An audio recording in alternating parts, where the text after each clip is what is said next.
Hey everyone, this is Richard Gibbens, CEO of Bluegrass Realtors and ImagineMLS, and today we're going to be going over some of the forms changes that we have going on in 2025 here, where we're actually going through and removing broker-to-broker compensation from our forms. So what I actually need to start off here is a couple of disclaimers, of course. We do, of course, have our antitrust policy. One of the reasons we're making these changes is because we just had a recent NAR settlement from some antitrust cases that we lost. These changes are happening because we are making it very clear that there is no set commission in this industry. We don't set it at the association. We don't set it between brokerages. We don't set it between competitors whatsoever. So anything is, of course, governed by the NAR antitrust policy, which you can find at that link there, right there on the page. I also, of course, have to leave the disclaimer that I am not a lawyer. We're going to be talking about forms here. I am not a lawyer. I did not even stay at Holiday Inn Express last night. I'm certainly not your lawyer. So I, of course, advise you to speak to your own lawyer on how these forms are interpreted or how to fill them out. And then along those same lines, same thing with business practices. It's kind of hard to have these discussions about these forms without even talking about business practices. But I am not your broker. So make sure you talk with your broker about how those business practices are going forward. I also want to point out that we do have lots of classes coming up on these forms changes for you. So you're not relying on just this video. Hopefully, this is going to give you everything you need, but if you want more information, we're going to classes taught by Christy Gooch and John Groft all the way throughout the first quarter of the year. So these are those classes. Of course, you can go to bluegrassrealtors.com/events/courses and then register for those there in your member portal. Now, where we're going to go in this video is I'm going to take a little bit of time to start with the then versus now, about how the industry has changed, what compensation looks like now, and this is going to be kind of a high-level overview. And then from there, I'm going to go into the form changes themselves. I'm going to have the 2024 and 2025 so you can kind of see the differences. I'm just showing the completed version versus the red lines. The red lines are available for you if you're looking at this on our NAR settlement page or in the email. We'll probably have some links to them for you where you can actually see the red line if you're the type that wants to see those changes. But in a lot of cases, it's just easier to show this is what it was, this is where it is now. And then I'm going to actually leave like the what abouts, the what ifs, and the whys until the end of the video, because in my experience, most realtors really just want to know, how do I fill out this form so I can help my buyer get in a home and help my seller sell a home? That's what you guys care about. So we're going to jump into that pretty quickly and then leave all the other stuff at the end for anybody who wants to know the details of that. Okay, so before I can really go into the form changes, I really have to take a second and kind of explain the then versus now of the industry. Now, a lot of you have heard me speak. You've probably already seen this a couple times, but I imagine there's going to be a lot of people seeing this video that might be hearing it for the first time. So I want to make sure I go through that for everybody. But it just I want to break down what compensation looked like previously and then what it looks like now. So before August 17th, the way things worked is you had your listing agreement there, and then you had your contract between the seller and the listing broker. And in that contract, all of the compensation for the entire deal was worked out. Now, and then during the selling process, the listing broker would actually offer cooperative compensation to the buyer broker. Now, what was nice about this setup is that the seller and the buyer did not have to discuss compensation at all. It actually made it pretty simple and efficient. However, and they often still did. Anybody who's worked in the industry any amount of time will tell you that a good number of deals that still came up. This has not been new to anybody. But one of the problems with that, or the perceived problems with that, I should say, was that there was no other contract. The only contract that guided compensation was the one between the listing and the selling broker. There are some MLS rules in place that made it where there was an assumption of compensation there, and then there was never any kind of contract between the buyer and the buyer broker, except for, some people have been using buyer broker agreements for quite a long time. That's not new, but there was no required contract between them. So it was mainly guided by regulatory broker duties. And then, of course, you'd have your purchase agreement come in, and there was a contract between the seller and the buyer there. If there was any changes to compensation, that's where it would happen. But it wasn't a core piece of the compensation like it's going to be now. Now, after August 17th, things have changed quite a bit. And I think, talking to our members, one of the things I've said is I'm quite proud of the way this association handled the changes after August 17th, because we have had very, very, very, very few problems. As far as I know, we've only issued 2 fines related to compensation on the MLS. And from most brokers and agents I've talked to, it's really kind of been a non-issue. Not to say things haven't changed. That's not what I'm saying here at all. We're not saying that things have just continued on the way they were and that nothing's different. A lot of things are different. But members in general have been well informed, and the discussions they're having with consumers, from what I've heard, have gone relatively well. Because a lot of this is actually a lot easier for the consumer. So now let's talk about what the new way looks like and why it's a little easier for the consumer. So now the selling and the listed broker talk about what their commission is going to be. So you have the difference. We have how much the listing broker is going to be paid by the seller. And then on the other side, you have the required exclusive buyer rep agreements. And there it's going to be how much is the buyer paying the buyer broker. And then the way it works out is in the purchase agreement is where the actual amount of compensation is actually set. Now, over here on this right side, you have this contract, and that's kind of the way we had previously, where you had the cooperation and compensation agreement. Although with the way we're going to be talking about today, this entire agreement isn't even necessary anymore. We're still going to have it there because there's going to be some situations where a listing broker and buyer broker might choose to use it, but it's not going to be required part of the process. As a matter of fact, I would imagine that within a year or two, it's probably phased out entirely because it's just not going to be necessary anymore. And the entire discussion about compensation is going to all happen right here within the purchase agreement. So, and then the nice thing about this, and where it gets really clear for consumers that I want to make sure I point out, is you see that now there is clear language in black and white contracted between every level of this arrangement. So it's a lot clearer for everybody of exactly who's being paid and exactly how they're being paid. So that this is the part where this does get better for consumers. And I think once you see the forms, I think it's a little easier for agents as well. So now let's actually dig into the new forms in 2025. The first thing I actually want to point out is that in every single case, every one of these got shorter, which is something that's a major piece of feedback we get from members, is that these forms are just too long and they're too wordy. So as we're making these changes, I want to point out in every single case, there are lines that made these things shorter. So in the listing agreement, it's 10 lines shorter. The buyer rep agreement is 8 lines shorter, and the purchase and sale agreement is 6 lines shorter. So that's just one of the big things I want to point out right off the bat. But so let's just start with here on the listing agreement, because this is the first thing that happens before any house gets sold. So that's kind of the order I'm taking. We're doing listing agreement first, buyer agreement second, and then purchase and sale agreement last. So listing agreement is the first thing that happens anytime something's going to be sold. So on the 2024 agreement, you had the percentage here that the listing broker was going to be paid. And a very, very, very important part to note here is that this number previously was the combination of the total amount that was going to be paid, and that is not going to be the case anymore. So that's the big change to remember here, is that if this number was the combined of both, now it's going to be just what you are paid only.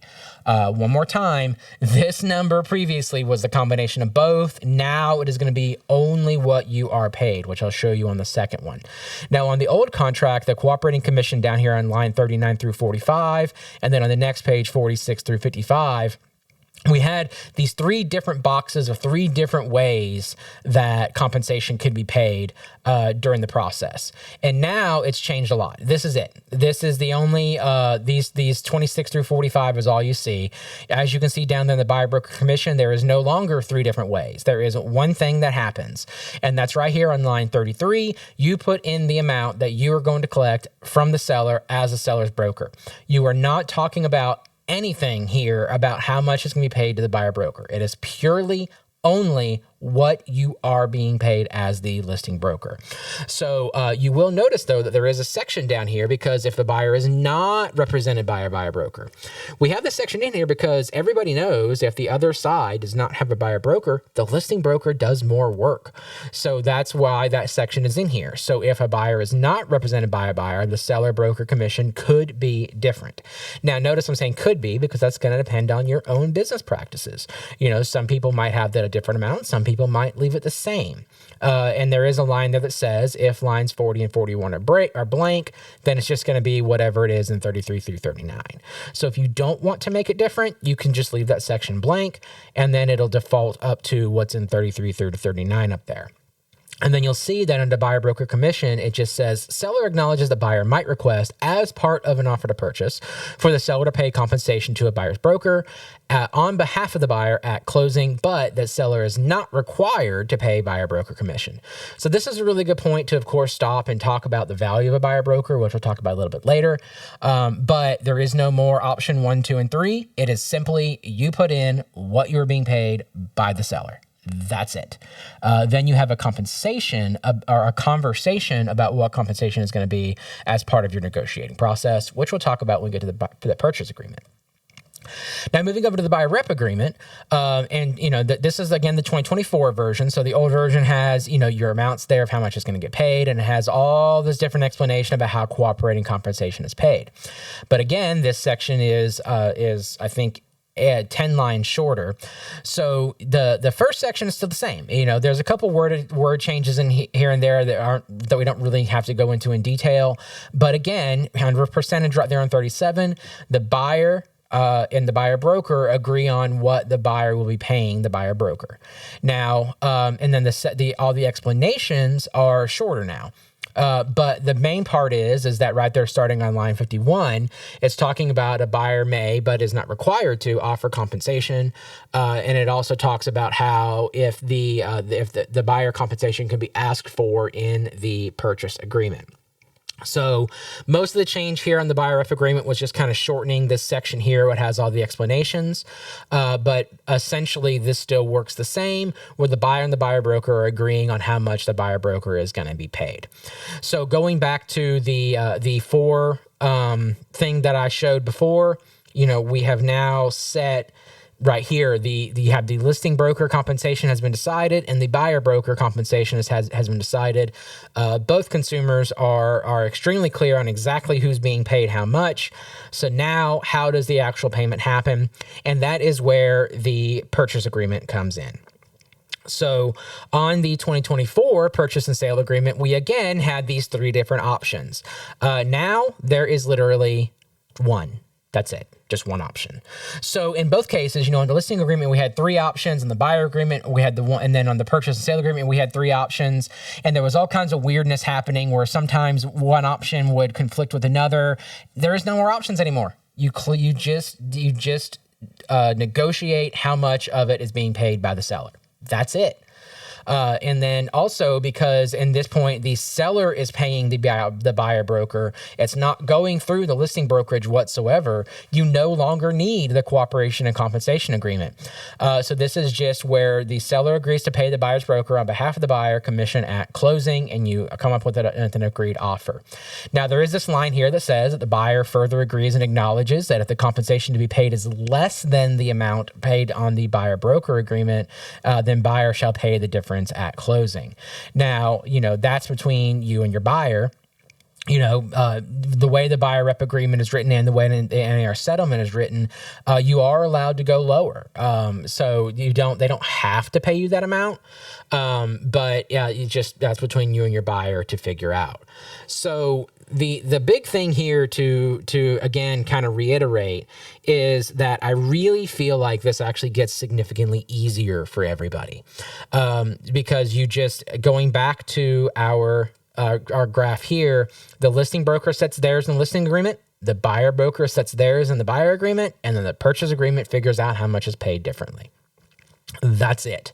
So that's it really as far as the forms go. I mean, that's the major changes. Now I'm going to kind of start getting into the section that I'm kind of I'm calling the what about, the what if, and the why, right? So, a lot of questions are probably coming to mind here because this is a pretty major change for our industry. The old way of doing things was around for a century, and now things are changing. As far as the why, I'm not going to spend a whole lot of time going into the NAR settlement here. There's other videos about that out there. There's lots of education available. If you need some background on that, you can refer back or reach out to us and we'll point you in the right direction. But I do kind of want to go through and answer these ones for you. So the first thing I want to address just right off the bat is, why are we making this change? The thing I hear a lot is that the settlement does allow for cooperative compensation. So why are we taking this big of a step before the rest of the industry is? And the biggest one is, I think, like I've already shown, it really just makes the process easier. We've gone from these 3 and 3, trying to make every form work for everybody, to just a much simpler way of handling things. And it's clearer and more transparent for the consumer. It's easier to explain for the agent, and really it's just a step in the right direction.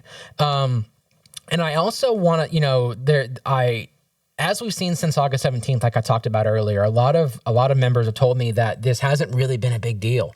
One of the things I often say is that last time I checked, banks don't tend to lend to people who don't have a job.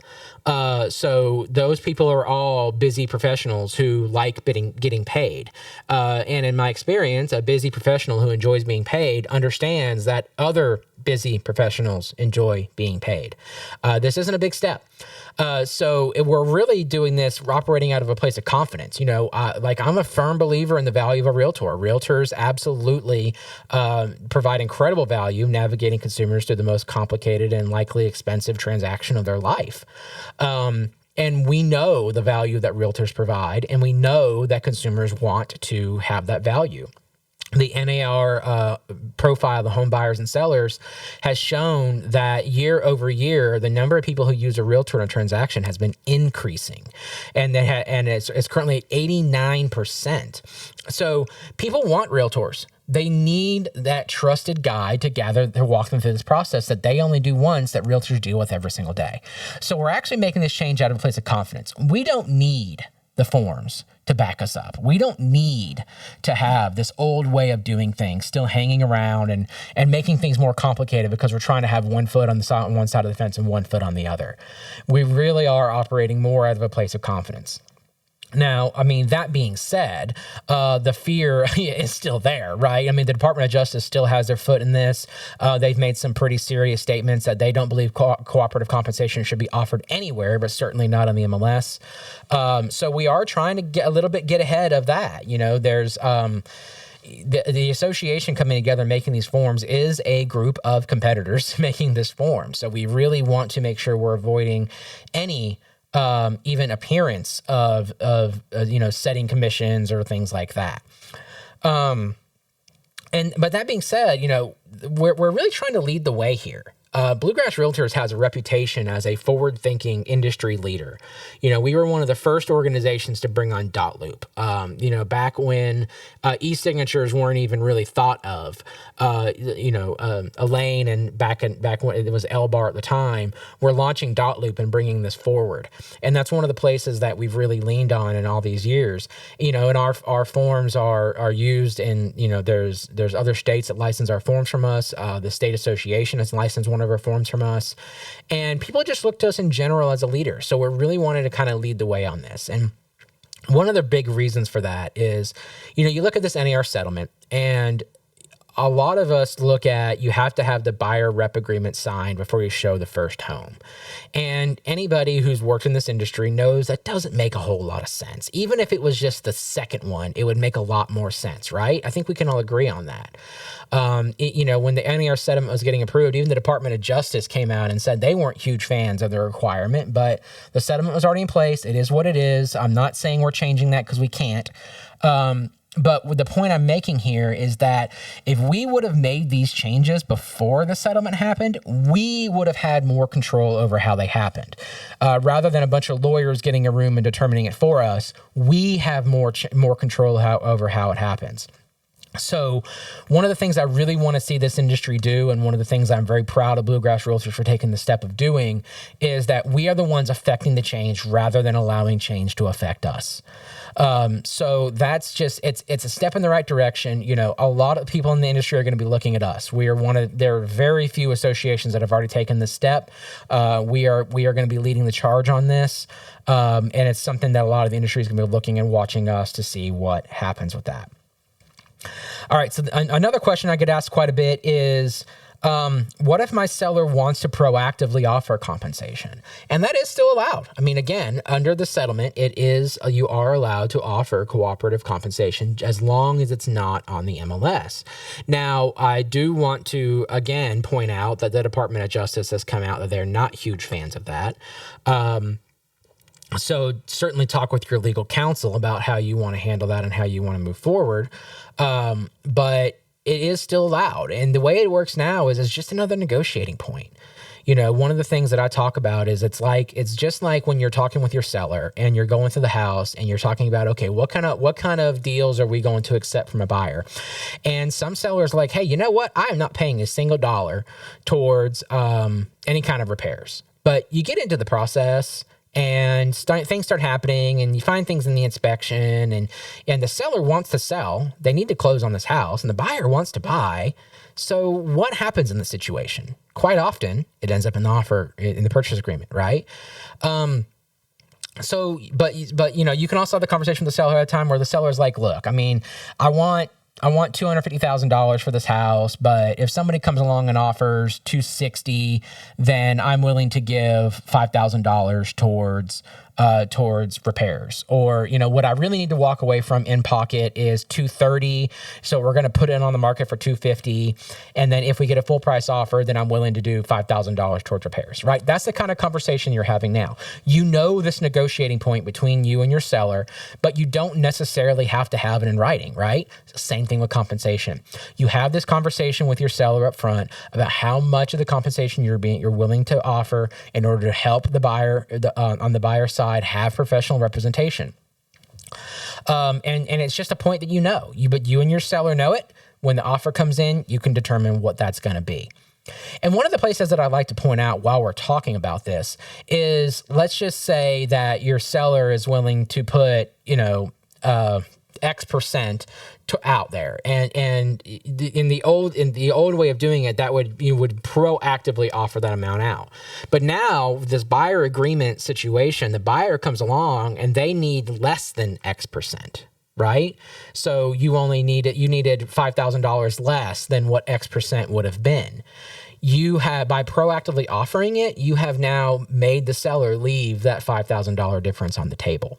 So that's something to really think about. You know, that's one of the places that, I mentioned you should really talk to your legal counsel before proactively offering compensation, because you could be having your seller leave money on the table.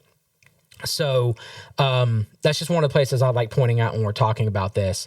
But it is still a negotiating point. You should still absolutely talk with your seller about it before offers start coming in, so everybody is very clear on what that's going to look like, and you already know what it's going to be. And then of course, that leads to the other question about, what about the value of a buyer's rep? As I pointed out on the forums, we have that section that says, hey, Mr. Seller, Mr. Seller, the buyer might request as part of an offer, as part of a purchase offer, for some of this to be paid. There's also a section that talks about, hey, I might need to be paid more if the other side is not represented. And that's because a buyer's rep absolutely brings value to the table, both in terms of for the buyer, because they're working on behalf of the buyer, they're representing the buyer, they're representing the interest of that buyer and making sure they're well taken care of, but they're also helping the seller by bringing a willing and able buyer. So absolutely, listing agents should still be having a conversation with their seller about the value of a buyer's rep. And why they're important in the transaction, and why, frankly, they deserve to be paid for the value they bring to the transaction. So the value of buyer's rep is still there. It's absolutely something we still believe in. And it's absolutely a conversation that should be had. Because again, going back to what I was talking about, most people who are buying a home are a busy professional who enjoy getting paid, and they know that other people also like getting paid. I don't feel like that's an antitrust statement to make, or anything along those lines, because it's just common sense. So of course, guys, we're always here to help. As we're going through this change, these forms come out January 6th. We are going to have about a 30-day period where both forms, the 2024 form and 2025 form, are both going to be available. I realize, this is going out 4 days before the new form comes out. But when we had some broker forums and we were talking with brokers and agents about this possible change coming up, the mandate from them was, we want this thing out as soon as possible so that we can get training on it before the busy spring selling season. So I realize we're operating a little bit of a condensed timeline here, but that is trying to meet the mandate that we were given by our members and the feedback we were given by our membership. So 859-276-3503. Or you can always, of course, email us at help@bluegrassrealtors.com, and we'll help point you in the right direction. As one more reminder, we do have all these forms classes coming up for you as well, all the way through January, February, and March, where, Christy and John will go into a lot more deep of a dive for you than I could do in about a 25-minute video here. But yeah, that's it. So, just one last time, I think a lot of people agree that ever since August 17th, things have gone really well. And that's because, we have great members here. There's a lot of assumptions that are made about realtors, both inside and outside of the organization. But in my experience, realtors just want to help. They want to help a seller sell a home. They want to help a buyer buy a home. And they want to help be that trusted shepherd to get a consumers through the most complicated and expensive transaction of their life. So keep doing that. We're here to help. Always here for you. 859-276-3503 or help@bluegrassrealtors.com. Thank you all and have a great year.